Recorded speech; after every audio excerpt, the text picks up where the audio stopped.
সাধক বামাখ্যাপা আমার শিল্পী জীবনের বোধহয় অন্যতম শ্রেষ্ঠ একটা অনুভূতি।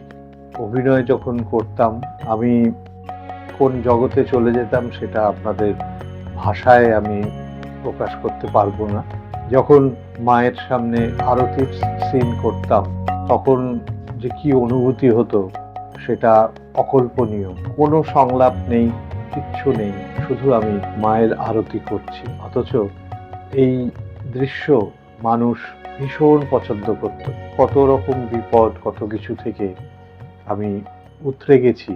এক কথায় বলতে পারি, এই যে দীর্ঘদিন ধরে আমি অভিনয় করিনি, আমাকে অভিনয় করানো হয়েছে, এটা আমি আজও মনে প্রাণে বিশ্বাস করি।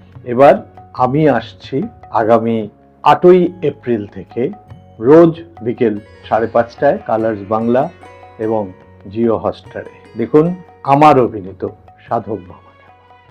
জয় তারা, জয় জয় তারা।